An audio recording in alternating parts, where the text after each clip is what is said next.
અમે જે સિંચાઈના પ્રોજેક્ટો માટે આટલું મોટું બલિદાન આપ્યું, તો અમારા માટે આ ગંગાપુર ડેમ બનવો જરૂરી છે. તો આ એમની માંગણી છે, એમની માંગણી વ્યાજબી છે, ને એને ધ્યાનમાં રાખીને જ મેં માનનીય મુખ્યમંત્રી અને નાણામંત્રીને પત્ર લખ્યો છે. માગ્યા વગર માં પણ નથી પીરસતી. માંગવું તો પડે. મેં તો જે તે સમયે 10 વર્ષ પહેલાં કેવડિયામાં પણ મેં જે આદિવાસી વિરોધની માનસિકતા ધરાવનાર કેટલાક જે અધિકારીઓ હતા એમને જાહેરમાં ખંખેર્યા હતા. બોલવું પડે. ભલે વગર આજે સિંચાઈના પાણી માટે સૌરાષ્ટ્રમાં તો ઉત્તર ગુજરાતના ખેડૂતો, હું અભિનંદન આપું એવા સૌરાષ્ટ્રના ખેડૂતોને અને એમના નેતાઓને કે ખેડૂતો માટે બોલે છે. તો નર્મદા જિલ્લાના અને ભરૂચ જિલ્લાના ઝઘડિયા વિસ્તારના જે આદિવાસી આગેવાનો છે એ પણ આદિવાસીઓના હક માટે, આદિવાસીઓના અધિકારને માટે બોલે. અને બીજા કેટલાક લોકો આદિવાસીના હક અને અધિકારની બીજી માંગણી કરે છે. હું નથી કે ખોટી માંગણી, પણ જે જરૂરી માંગણી છે એવી માંગણી આજે વિધાનસભામાં કોઈ બોલતું નથી. તમે જે રજૂઆત અત્યારે જે કરી છે, તો હવે બજેટ પૂરું થઈ ગયું, શું સરકાર કોઈ તરત કોઈ નિર્ણય લઈ શકે? શું કરી શકે સરકાર? આમાં શું કરવું જોઈએ તાત્કાલિક, જેથી સિંચાઈનો પ્રશ્ન હલ શકે, અથવા તો એના માટે એક કદમ આગળ વધી શકાય? કરોડો રૂપિયા જે ફંડ ખોટી રીતે વપરાય છે ડિસેકમાં, એ બંધ કરી અને સિંચાઈમાં ડાયવર્ટ કરો, સિંચાઈના બોરમાં ડાયવર્ટ કરો, એવી પણ મેં ભૂતકાળમાં રજૂઆત કરી છે. અને થોડા દિવસ પહેલાં પણ અમારી મિટિંગ હતી ગાંધીનગરમાં, ત્યારે પણ મેં આ જ વાત કરી કે ડિસેકમાં કરોડો રૂપિયા ખોટી રીતના વપરાય છે, એને બંધ કરો અને આદિવાસી ખેડૂતોને સિંચાઈના બોર આપો, તોય ઘણું બધું આદિવાસીઓનું ભલું થાય, કલ્યાણ થઈ જાય. તાજેતરમાં જ ગુજરાત સરકારનું બજેટ આવ્યું છે. બજેટની અંદર પક્ષ હોય કે વિપક્ષ હોય, તમામ પક્ષના નેતાઓના નિવેદનો અને બયાનો આવતા હોય છે. ત્યારે ખાસ કરીને આદિવાસી વિસ્તાર માટે 5,000 કરોડ કરતાં પણ વધારે રૂપિયાની જોગવાઈ કરવામાં આવી છે. આરોગ્ય હોય, શિક્ષણ હોય કે તમામ ક્ષેત્રે, સિંચાઈ હોય કે પછી પીવાના પાણીની વ્યવસ્થા હોય, તમામ માટે બજેટમાં જોગવાઈ છે અને બજેટની વાત કરવામાં આવી રહી છે. ત્યારે બજેટને લઈને ભરૂચના સાંસદ મનસુખભાઈ વસાવાએ રાજ્યના મુખ્યમંત્રી ભૂપેન્દ્ર પટેલને પત્ર લખ્યો છે. રાજ્યના મુખ્યમંત્રી ભૂપેન્દ્રભાઈ પટેલને મનસુખભાઈ જે પત્ર લખ્યો છે એ પત્ર વિશે જ આપણે એમની સાથે વાત કરીશું, પરંતુ એમને પૂછીશું કે મનસુખભાઈ, ગુજરાત સરકારનું બજેટ તમને કેવું લાગે છે? ગુજરાત સરકારનું બજેટ ખૂબ સુંદર બજેટ છે. ગુજરાતના વિકાસને વેગ આપનારું આ બજેટ છે. દરેક પાસાને આવરી લીધું છે. કૃષિ ક્ષેત્ર હોય, ઔદ્યોગિક ક્ષેત્ર હોય, એક ક્ષેત્રે ગુજરાતને વિકાસના માર્ગે લઈ જઈ શકાય એ પ્રકારનું સુંદર પ્રકારનું બજેટ છે. ગરીબ વર્ગથી માંડીને મધ્યમ વર્ગને પણ વિશેષ ફાયદો અપાવનારું બજેટ છે. ખેડૂતો માટે પણ એક એટલું બધું સુંદર બજેટ છે કે આવનારા દિવસમાં ખેડૂતોનો એક ક્ષેત્રે સિંચાઈથી માંડીને સાથે પશુપાલનનો ડેવલપ કરવું હોય તો પણ સારામાં સારી રીતના ગુજરાતનો ખેડૂત વિકાસ કરી શકશે એ પ્રકારનું સારું બજેટ છે. આદિવાસી વિસ્તારને પણ સારામાં સારી બજેટમાં જોગવાઈ કરવામાં આવી છે. આદિવાસી વિસ્તારમાં સિંચાઈની જે વાત કરું તો નર્મદાને જે કેનાલમાંથી દાહોદને અને છોટાઉદેપુરને લીપ કરીને સિંચાઈની સુવિધાની પણ એમાં જોગવાઈ કરી છે. અને માનનીય મુખ્યમંત્રી અને ફાઇનાન્સ મંત્રી કનુ દેસાઈ સાહેબનો આભાર માનું કે આદિવાસીનું આસ્થાનું જે કેન્દ્ર જે છે એ રાજસ્થાન, મધ્યપ્રદેશ અને ગુજરાતના જે આદિવાસીઓ હજારોની સંખ્યામાં દેવમોગરા માટે દર્શન માટે આવે છે. તો એ આસ્થાનું કેન્દ્ર આદિવાસીનું છે. ત્યાં પણ એના ડેવલપમેન્ટ માટે બજેટમાં જોગવાઈ કરવામાં આવે છે, જેનાથી 1 નહીં 4 થી 5 રાજ્યના આદિવાસીઓ આ બજેટથી ખૂબ ખુશ છે. પરંતુ એક અમારે દુઃખની વાત એ છે કે નર્મદા જિલ્લામાં 2 મોટી યોજના બની. નર્મદા જિલ્લામાં નર્મદા યોજના બની, એ પણ નર્મદા જિલ્લામાં જ છે. બીજે કરજણ ડેમ જે બન્યો એ નર્મદા જિલ્લામાં છે. ના આ બંને યોજનાના અસરગ્રસ્તો, નર્મદાના અસરગ્રસ્તો અને કરજણ ડેમના જે અસરગ્રસ્તો એ કેટલાક અલગ જગ્યાએ સંખેડા બાજુ કે પુનઃવસાહત કરે છે. બાકીના લોકો ડેડિયાપાડા તાલુકામાં પુનઃવસાહત કરે છે. અને ખાસ કરીને ચિગદા વિસ્તારની અંદર કરજણ ડેમના અસરગ્રસ્તો, નર્મદાના અસરગ્રસ્તો ખૂબ મોટી સંખ્યામાં આ ડેડિયાપાડામાં પુનઃવસાહત એ કરી રહ્યા છે. અને આ જે લોકોએ બંને પ્રોજેક્ટની અંદર કિંમતી જમીનો આપી, મિલકતો સરકારને સમર્પિત કરી દીધી, આટલું મોટું બલિદાન આપ્યું આદિવાસીઓએ, છતાં પણ જ્યાં પુનઃવસાહત કરે છે ત્યાં સિંચાઈને એમના માટે સુવિધા નથી. અને છેલ્લા 15-20 વર્ષથી એ લોકો સતત માંગણી કરે છે કે અમે સિંચાઈના પ્રોજેક્ટો માટે, યોજનાઓ માટે આટલું મોટું બલિદાન આપ્યું, તમને સિંચાઈની સુવિધા સરકાર પૂરી પાડે. ને અમે એમની રજૂઆત લઈને સતત 15 વર્ષથી સરકારમાં રજૂઆત કરતા આવ્યા છીએ કે ડેડિયાપાડામાં જે નર્મદા ડેમના અસરગ્રસ્તો છે, કરજણ ડેમના અસરગ્રસ્તો છે, એમને સિંચાઈની સુવિધા આપવા માટે ગંગાપુર ડેમ બનાવો. ને ગંગાપુર ડેમ બન્યાથી આ અસરગ્રસ્તોને પણ સિંચાઈની સુવિધા મળે. સાથે સાથે ડેડિયાપાડા તાલુકાના કેટલાક ડેડિયાપાડાની આસપાસ આવેલા ગામોમાં ઉનાળામાં પાણીના સ્તર નીચે જાય છે, એ પાણી પણ ઉપર આવે. તો આ એના માટે ગંગાપુર ડેમ એક ડેડિયાપાડા માટે એક આશીર્વાદરૂપ છે. તો એ ડેમ માટે પણ સતત અમે પાછલા વર્ષથી માંગણી કરીએ છીએ. તો એમાં પણ જોગવાઈ નથી કરી. અને સાથે ગરડેશ્વર તાલુકાના જે નર્મદા ડેમના અસરગ્રસ્તો છે, એ કેટલાક કેનાલોની આસપાસ કોઈને કોઈ એમના સગા સંબંધીઓને ત્યાં જ્યાં જમીન મળી ત્યાં પુનઃવસાહત કરે છે. અને વર્ષોથી કેટલાક જે આદિવાસી જે સ્થાનિક જે આદિવાસીઓ છે ગરડેશ્વર તાલુકાના, એ પણ કેનાલના બંને સાઈડ પર ગામો જે છે એ ગામો પણ વર્ષોથી સિંચાઈની સુવિધા માંગે છે કે અમને કેનાલમાંથી સિંચાઈનું પાણી આપો, કે જેમ દાહોદ કે છોટાઉદેપુરને આપવામાં આવ્યું છે એ રીતના આમને પણ મળવું જોઈએ. એ રીતના પાછલા વર્ષથી એમની પણ માંગણી છે ને એમની માંગણીના આધારે અમે પણ સતત રજૂઆત કરતા આવ્યા છે. તો આ વખતના બજેટમાં પણ આમને પણ નથી મળ્યું ગરડેશ્વર તાલુકો કે નથી ડેડિયાપાડા તાલુકાને મળ્યું.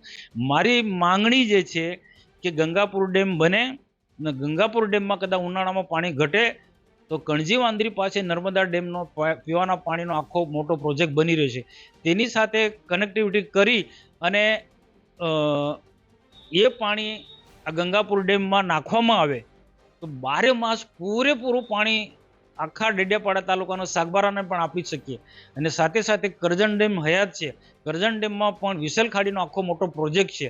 અને એ વિસલ ખાડી પ્રોજેક્ટથી લીપ કરીને નેત્રંગ તાલુકા અને વાલિયા તાલુકાના ખેડૂતોને સિંચાઈ માટે પાણી આપવાનો આખો યોજના છે. પણ ઓછું પાણી હોવાના કારણે એ પાણી ફક્ત ખાડી કોતરમાં એટલું છોડી મૂકવામાં આવે છે. મારી સરકારમાં સતત છેલ્લા 500 વર્ષથી પાછલા વર્ષથી માંગણી જે છે કે કરજણ ડેમમાં આ પાણી કણજી વાંદરીનું પાણી લીપ કરીને કરજણ ડેમમાં નાખવામાં આવે. અને કરજણ ડેમમાં ફૂલ પાણી આવવાથી નેત્રંગ તાલુકા વાલિયા તાલુકાનો જે વિસલ ખાડી પ્રોજેક્ટ જે તૈયાર જ છે, કરોડો રૂપિયાના ખર્ચે સરકારે આ ખર્ચ કર્યો છે. અને એમ હું મારી દ્રષ્ટિએ ગણું તો ફેલ ગયો છે, કારણ કે પૂરતું પાણી નથી. ખાસ કરીને જે તમે વાત કરો છો કયો પ્રોજેક્ટ ફેલ ગયો, જે એની થોડી વધારે જો વાત કરીએ તો કયો પ્રોજેક્ટ ફેલ ગયો છે અત્યારે તમે ભૌગોલિક સ્થિતિ તમે જ ખાસ વધારે તો જાણી શકો, તો ગંગાપુર ડેમ કઈ જગ્યાએ બનાવવો જોઈએ અને એના માટે તમે કોઈ રજૂઆત કરી છે? કોઈ માસ્ટર પ્લાન એનો છે કે ભાઈ આ જગ્યાએ ગંગાપુર ડેમ બને તો લોકોને સિંચાઈનું પાણી મળે, આદિવાસી વિસ્તારની જે તમે વાત કરો છો ત્યાં ઇરિગેશનની વ્યવસ્થા મળી શકે? તો પહેલો સવાલ મારો એ છે કે ગંગાપુર ડેમ કઈ જગ્યાએ બનાવવો જોઈએ અને એ જે ગંગાપુર ગામ છે એની થોડી ભૌગોલિક સ્થિતિ શું છે? અને બીજું તમે જે વિશાળ ખાડી પ્રોજેક્ટ ફેલ થયો છે એની વાત કરો, શું કહેશો એ બાબતે? જો ગંગાપુર ડેમ એટલે એ ગંગાપુર ગામ જે છે ને ગંગાપુર ડેમ ઉંગરા જતા રસ્તા પર જ આવે છે, સાગબારા જતા રસ્તા પર. અને ગંગાપુર ડેમનું નામ એટલા માટે નામ આપે કે ગંગાપુર ગામની બાજુમાં જ એક તરાવ ખાડી છે કરજણ ડેમ ના ઉપરના ભાગમાં. તો એ તરાવ ખાડી પર જ્યાં ડેમ બનાવવામાં આવે તો એ ગંગાપુર ડેમનું એનું નામ આપવામાં આવ્યું છે. આ ગંગાપુર ડેમનો આખો પ્રોજેક્ટ તૈયાર છે, સર્વે થયેલું છે પાછલા 15 વર્ષ પહેલાં. અને ત્યાર પછી વિજયભાઈ રૂપાણીની સરકાર વખતે એને ઓગી ડેમ તરીકે પણ મંજૂરી આપી. એટલે ઓગી ડેમ એટલે નાનો, મેન ખાડીના પટમાં પાકું અને આસપાસ માટી, પણ એનાથી કોઈ ફાયદો ના, એટલે એ અમે ના થવા દીધો અને અમે મોટા ડેમની માંગણી કરી. આજે મોટો ડેમ બને તો શું છે, ડેડિયાપાડા તાલુકાના 50% ગામો જે છે એ સિંચાઈથી જે વંચિત છે એવા ખેડૂતોને આવરી લઈ શકાય. અને સાથે સાથે નર્મદા ડેમના અસરગ્રસ્તો અને કરજણ ડેમના અસરગ્રસ્તો એ જ વિસ્તારમાં, ચિકદા વિસ્તારમાં, એમને પણ સિંચાઈનો લાભ મળે. જે લોકોએ સિંચાઈના મોટા મોટા યોજનાઓ માટે આ પોતાની બાપદાદી મિલકત આપી, જમીનો આપી દીધી, એવા લોકોને પણ સિંચાઈનો લાભ મળે. તો આ ગંગાપુર ડેમ બનાવવાથી બહુ મોટો ફાયદો થાય. અને બીજી જે વાત છે, બીજા નંબરની વાત કે કરજણ ડેમમાં વિસલ ખાડી પાસે લીપ કરીને લીપ ઇરિગેશન યોજના, જે માનનીય ગણપતભાઈ એ આદિજાતિ કલ્યાણ મંત્રી હતા એ વખતે મંજૂર કરાવી. એ લીપ ઇરિગેશન યોજના પૂર્ણ તો થઈ છે, પરંતુ એ ખેડૂતને ખેતર સુધી પાણી નથી મળતું. જે તે સમયે અમારી રજૂઆત એવી હતી અને સરકારે સ્વીકાર પણ કર્યો હતો કે આ ખેડૂતોના ખેતર સુધી પાઇપલાઇન આપવી અને ખેતર સુધી પાણી પહોંચાડવાની આખું ખેડૂતો સાથે વાર્તાલાપ થઈને એટલે જે તે સમયે જમીનો પણ આપી. પરંતુ કોઈકને કોઈક કારણસર હમણાં ગયા વર્ષે આ લીપ ઇરિગેશન વિશાલ ખાડીનો પ્રોજેક્ટ એ પૂર્ણ બતાવી દીધો, પણ ખેડૂતને ખેતરમાં પાણી પહોંચતું નથી. ફક્ત ખાડી કોતરોમાં પાણી છોડવામાં આવે છે. એ ખાડી કોતરોમાં પાણી છોડવામાં આવે એમાંથી કદાચ 5% કે 10% ખેડૂતોને કંઈ એમની રીતના મોટર કે પછી એન્જિનથી લઈ શકીએ છીએ, બાકી કોઈ ફાયદો નથી થતો. પણ અમારી માંગણી છે, એ વિસ્તારના ખેડૂતોની એ માંગણી છે કે વિશાલ ખાડી જે લીપ ઇરિગેશન પ્રોજેક્ટની અંદર નેત્રંગ તાલુકો અને વાલિયા તાલુકો અને બીજા માંગરોળ તાલુકાના ખેડૂતોને એ ખેતર સુધી પાણી આપવા માટે નાણાકીય જોગવાઈ કરવી જોઈએ. અને કદાચ પ્રશ્ન એ થાય કે પાણીનો ઘટ ઉનાળામાં પડે તો કણજી વાંદરી પાસે સિંચાઈનો આખો પ્રોજેક્ટ બની રહ્યો છે, તો એ સિંચાઈના પ્રોજેક્ટમાંથી જ બીજી કોઈક ને કોઈક લાઈન જોડી અને એ પાઇપલાઇન થકી આ કરજણ ડેમમાં પાણી નાખવામાં આવે. કણજી વાંદરીથી સીધી એ ખાડી ત્યાં કરજણ નદી ત્યાંથી જ નીકળે છે.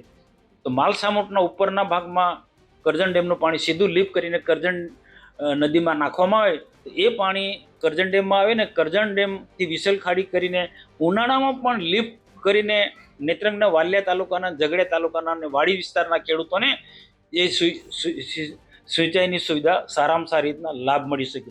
અને આ બંને યોજના ગંગાપુર ડેમમાં પણ આ સ્થિતિનું નિર્માણ થઈ શકે છે. ગંગાપુર ડેમમાં કદાચ ઉનાળામાં પાણી ઘટે તો એમાં પણ આ કરજણ નદીમાં ઉપરના ભાગમાં પાણી નાખવામાં આવે છે, કારણ કે કરજણ નદી, ગંગાપુર કે વિશાલ ખાડી એક જ નદી પરનો આ પ્રોજેક્ટ છે. વિશાલ ખાડીનો પ્રોજેક્ટ છે, એ ગંગાપુર ડેમનો પ્રોજેક્ટ, આ એક જ ખાડી પરનો પ્રોજેક્ટ છે. તો આ જે ખાડીની અંદર કરજણ નદી જ્યાંથી નીકળે છે ત્યાંથી અને નર્મદાનો જે કમાન્ડ એરિયા જે છે કે કણજી વાંદરી પાસેનો જે એનો પાણીનો જે ભરાવો જે છે, આખો સમુદ્ર છે, તો એ લીપ કરીને આ નદીમાં નાખવામાં આવે બહુ સરળ છે અને પીવાના પાણીનો પ્રોજેક્ટ ત્યાં થઈ જ રહ્યો છે. તો એટલી બધી સરસ રીતના સિંચાઈની સુવિધા ડેડિયાપાડા તાલુકાને, વાલિયા તાલુકાને, નેત્રંગ તાલુકાને મળે કે લોકોને એક જબરજસ્ત મોટો એક આશીર્વાદરૂપ આ એક કાર્ય છે. અને તમે જે આખી પ્રોજેક્ટની વાત કરી, પણ મનસુખભાઈ, જે ગંગાપુર ડેમને લઈને સરકાર પાસે કોઈ રજૂઆત ગઈ છે? સરકારને ખબર છે કે આ રીતે અહીંયા ડેમ બનાવવો જોઈએ? શું એનો કોઈ માસ્ટર પ્લાન તૈયાર છે કે એની કોઈક હજુ કે કયા બેઝ પર છે રજૂઆત અને એ વાત, એની કોઈ તૈયારી છે કે નહીં, કે શું છે? જો આજે 15 વર્ષ પહેલા આ ગંગાપુર ડેમ સરકારે સર્વે કરાયેલું છે. માંગણી તો બહુ જૂની માંગણી છે. એમ કહેવાય છે કોંગ્રેસના સમયથી માંગણી છે. આ કોંગ્રેસના સમયથી પણ કોંગ્રેસે નથી આપ્યું અને એ જ રસ્તે ભાજપવાળા બી જઈ રહ્યા છે. તો ભાજપનું શાસન 30 વર્ષથી છે ગુજરાત. આ કોંગ્રેસના સમયથી ગંગાપુર ડેમની એ વિસ્તારના ખેડૂતોની માંગણી છે. ત્યાર પછી અમે 15-20 વર્ષથી અમે લોકો માંગણી કરીએ છીએ, જે જૂની એ વિસ્તારના લોકોની માંગણી છે. અને ત્યાર પછી વિજયભાઈ રૂપાણી વખતે ઓગી ડેમ મંજૂર થયો. તમે જે કહો છો તો આખો પ્રોજેક્ટ તૈયાર છે, સર્વે થયેલો છે, 2-3 સર્વે થયેલા છે. અને એ સર્વેના આધારે નાનો ડેમ બનાવ્યો, ઓગી ડેમ. કે ઓગી ડેમ બનાવવાથી કોઈ મતલબ જ નહીં, ચેક ડેમથી થોડો મોટો. તો એ અમે ના પાડી કે ઓગી ડેમ બનાવવાથી આને કોઈ ફાયદો થવાનો નથી. તો અમને ડેમ જે ગંગાપુર ડેમનું જે 2 થી 3 મોટા જે સર્વે છે એ જે 12 માસ પાણી રહી શકે ને તાલુકાના ઘણા બધા ખેડૂતોને સિંચાઈનું પાણી મળી શકે એ રીતના ડેમ બનાવો. તો એ ઓગી ડેમ કેન્સલ કરાયો છે અમે. અને જે ખરેખર બાકીના જે અમુક મોટા ડેમો હોય છે એ રીતના ડેમ બનવો જોઈએ.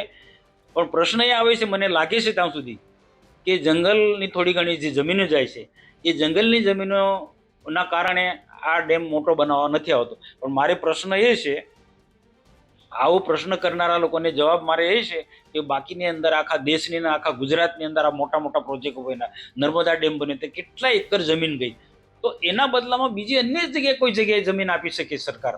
તો અહીંયા પણ આ જેટલી જમીન જતી હોય 25-30 એકર જમીન, વધારે પણ નથી, 25 થી 30 એકર, હું તો કહું 50 એકર જમીન હોય તો 50 એકર જમીન અન્ય કોઈ પણ જગ્યાએ આપી શકે છે, એને કોઈ પણ જગ્યાએ આપી શકે છે. પણ ગંગાપુર ડેમ આદિવાસી હિત સાથે જોડાયેલો છે. નર્મદા ડેમના અને કરજણ ડેમના અસરગ્રસ્તો ત્યાં એ ડેડિયાપાડા તાલુકામાં એ જ્યાં વિસ્તારમાં રહે છે ત્યાં એમને સિંચાઈનું પાણી મળે એટલા માટે આ લોકો આગ્રહ રાખે છે કે અમે નર્મદા ડેમમાં અમારે બાપ દાદાની જમીન હતી, મિલકતો હતી, એ સમર્પિત કરી દીધી નર્મદા ડેમમાં. અને કરજણ ડેમમાં જ્યારે અમે જે સિંચાઈના પ્રોજેક્ટો માટે આટલું મોટું બલિદાન આપ્યું, તો અમારા માટે આ ગંગાપુર ડેમ બનવો જરૂરી છે.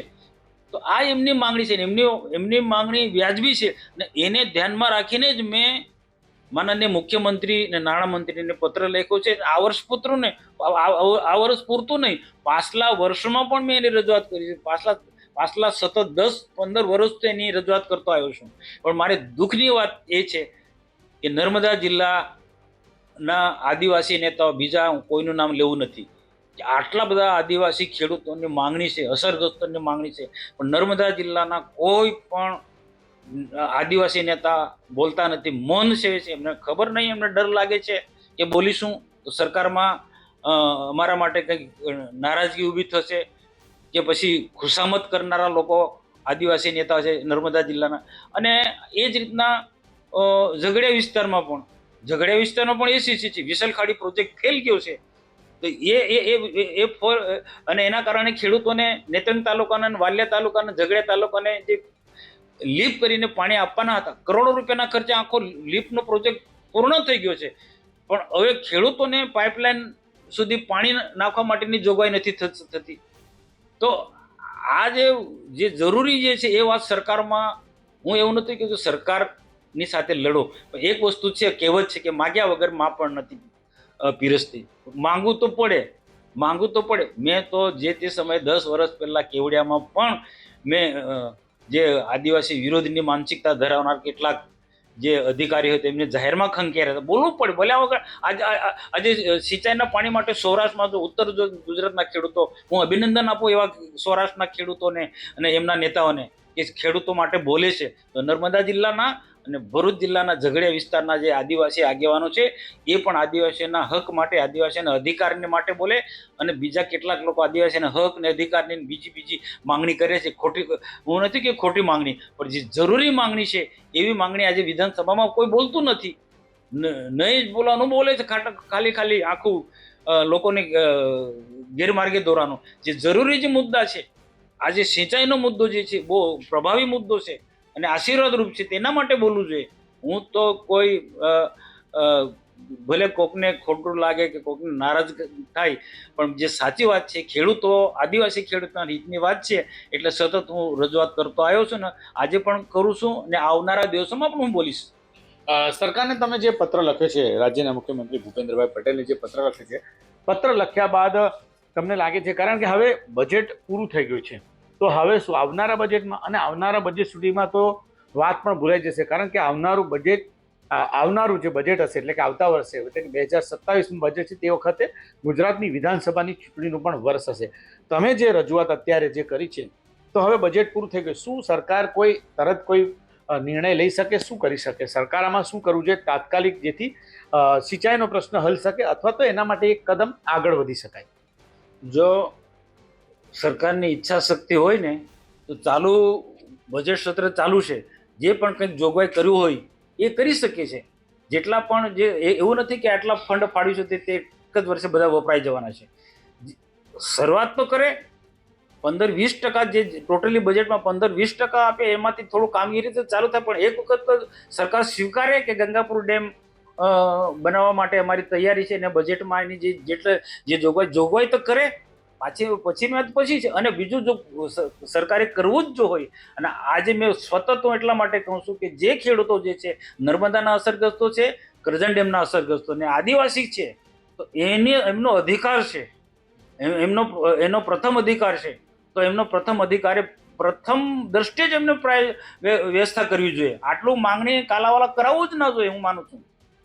કાલાવાલા કરવાના જેવું તમે કહો છો, ઘણા વર્ષોની એમની માંગ છે, અને ગુજરાતમાં પણ ભારતીય જનતા પાર્ટીની સરકાર છે, તમે પણ ભાજપના સાંસદ છો, આટલા વર્ષોથી ભાજપની સરકાર છે, તો સરકારને આ વાત ધ્યાને હશે કે નહીં? શું કહેશો એ બાબતે તમે? સરકારને ધ્યાને જ છે. ભૂતકાળમાં જ્યારે મિટિંગો થઈ છે આદિજાતિ વિભાગના અધિકારીઓ અને પદાધિકારીઓને એમની સાથે જે મિટિંગો થઈ છે ત્યારે પણ આની પણ મેં વાત કરી છે. અને એ ઉપરાંત ગુજરાત પેટર્નની અંદર જે સિંચાઈના જે બોર આપવામાં આવે છે તો કેટલીક ગુજરાત પેટર્નની અંદર ડિસેક જેવી યોજના છે કે એને ડ્રોપ કરી ને એની જગ્યાએ જે કરોડો રૂપિયા જે ફંડ ખોટી રીતે વપરાય છે ડિસેકમાં એ બંધ કરી અને સિંચાઈમાં ડાયવર્ટ કરો, સિંચાઈના બોરમાં ડાયવર્ટ કરો, એવી પણ મેં ભૂતકાળમાં રજૂઆત કરી છે. અને થોડા દિવસ પહેલા પણ અમારી મિટિંગ હતી ગાંધીનગરમાં, ત્યારે પણ મેં આ જ વાત કરી કે ડિસેકમાં કરોડો રૂપિયા ખોટી રીતના વપરાય છે એને બંધ કરો અને આદિવાસી ખેડૂતોને સિંચાઈના બોર આપો, તોય ઘણું બધું આદિવાસીઓનું ભલું થાય, કલ્યાણ થઈ જાય. ડિસેકમાં સરકારનું શું ખાસ તો હોય છે? ડિસેક જે યોજના છે, ધારો કે જે તમને ખબર હોય તો અધિકારીઓને ખબર હશે, ડિસેકની યોજના કયા વિભાગની હોય છે, કયા વિભાગ દ્વારા ચલાવવામાં આવતી, અને ડિસેકમાં આદિવાસી સમાજ માટે શું હોય છે? જો ડિસેક એ ગુજરાત પેટર્નનો એક ભાગ છે. પહેલાં જ્યારે ગુજરાત પેટર્ન મંજૂર થઈ એ યોજના બહુ સારી યોજના હતી, પણ અને જે ગુજરાત પેટર્નનું જેટલું ટોટલી જે ફંડ આવતું હતું એ ટોટલી એ ટ્રાઇબલ વિભાગ જ એનું આયોજન કરતું હતું. પણ એમાંથી કેટલાક અધિકારીઓ કોકને એમના સ્વાર્થ માટે આખું ડિસેક બનાવ્યું, અને એ ડિસેક બનાવ્યું એટલે એક ટ્રાઇબલ વિભાગનું એક પાર્ટ છે, એજન્સી છે. ટ્રાઇબલ વિભાગની જે એજન્સી છે. તો એ એજન્સીએ શું કર્યું કે કોઈ વેલાવાળા શાકભાજી, વાડી પ્રોજેક્ટ, તાલીમ વર્ગો, આમાં આખા પૈસા ડાયવર્ટ કર્યા. અને જે ખરેખર જે જરૂર એનો પણ મેં સતત વિરોધ કર્યો છે. આપને કદાચ ખ્યાલ હોય તો અહીંયા તિવારી જે આવ્યા હતા, સેક્રેટરી આવ્યા હતા, એની સાથે મેં ઝઘડો કર્યો હતો. ડિસેકનો આખો ઉદ્દેશ્ય બતાવો અને ડિસેકથી કેટલા આદિવાસીને ફાયદો થવાનો છે, સીધો ફાયદો ક્યાં થવાનો છે એ પણ મેં વાત કરી. અને ડિસેકથી ક્યાં કઈ રીતના ખોટી રીતના પૈસા વપરાવાના એ પણ આજે વાત કરી હતી. આજે વેલાવાળા શાકભાજી કે વાડી પ્રોજેક્ટ, આમ દેખાય તમને સારું કે વેલાવાળા સાહજિક આપે, ટીસીઓ આપે, શેરડીના કેળોના ટીસીઓ આપે, પછી વાડી પ્રોજેક્ટ આપે, પણ સિંચાઈની સુવિધા તો છે નથી. પછી આ પ્રોજેક્ટ કઈ રીતના સક્સેસ જવાના છે? તો આ હતા ભરૂચના સાંસદ મનસુખભાઈ વસાવા. મનસુખભાઈ વસાવાએ આપણી સાથે ખાસ વાતચીત કરી. એમને જે આપણી સાથે જે વાતચીત કરી તેના મુખ્ય મુદ્દાની જો વાત કરીએ તો તેમનું એક જ મેઇન ઈચ્છા એ છે કે એમની રજૂઆત પણ છે કે ભરૂચ અને નર્મદા જિલ્લાના જે આદિવાસી વિસ્તાર ધરાવતા જે તાલુકા છે, ઝઘડિયા, વાલિયા, નેત્રંગ, નર્મદા જિલ્લાના ડેડિયાપાડા, સાગબારા અને જે ગરડેશ્વર તાલુકાનો વિસ્તાર છે, એ વિસ્તારના આદિવાસી સમાજના લોકોને સિંચાઈનું પૂરતા પ્રમાણમાં પાણી મળવું જોઈએ. ઘણો વિસ્તાર એવો છે જ્યાં સિંચાઈનું પાણી એક ટીપું પણ નથી મળતું, અને કેટલાક જે ગામોમાં મળે છે તો ખૂબ ઓછું પાણી મળે છે. સાથે એમને એવું કહ્યું છે કે નર્મદા અને કરજણ જળાશય યોજનાના જે અસરગ્રસ્તો છે એમનો સૌથી પહેલો હક છે કે તેમને પોતાની જમીનો આ ડેમો માટે આપી છે, તો સૌથી પહેલા સિંચાઈને પીવાનું પાણી એમને મળવું જોઈએ. આ તેમને વાત કરી. સાથે સાથે તેમને એમ પણ કહી કે નર્મદા જિલ્લાનો જે ચિકદાનો જે વિસ્તાર છે ત્યાં ગંગાપુર ડેમની માંગ વર્ષોથી છે. ગંગાપુર ડેમ એ વિસ્તારમાં જો બને તો એ સમગ્ર વિસ્તારના આદિવાસી સમાજને સિંચાઈ માટે પૂરતા પ્રમાણનું પાણી સિંચાઈ માટે 12 મહિના મળી શકે. સાથે સાથે તેમને વિશાળ ખાડી પ્રોજેક્ટ જે પૂર્ણ થયેલો જે બતાવવામાં આવે છે, પરંતુ તેમનું કહેવું છે કે વિશાળ ખાડી જે પ્રોજેક્ટ છે એ પ્રોજેક્ટ અધૂરો છે, કારણ કે ખેડૂતોને હજુ પાણી મળતું નથી સિંચાઈ માટે.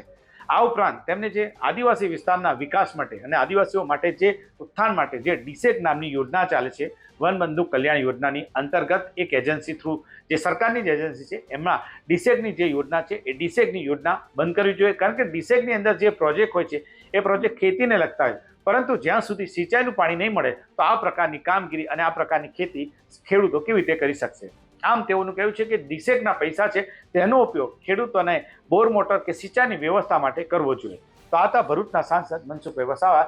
તેઓએ સિંચાઈ માટે જે આદિવાસી વિસ્તારને તકલીફ પડી રહી છે અને તેમનું કહેવું છે કે આદિવાસી સમાજને આજે સિંચાઈનું પાણી નથી મળતું, એના કારણે તેઓ દુઃખી છે, તો તેમનું દુઃખ દર્દ સરકારે દૂર કરવું જોઈએ. નરેન્દ્ર પેપરવાલા, ગુજરાત તક, નર્મદા.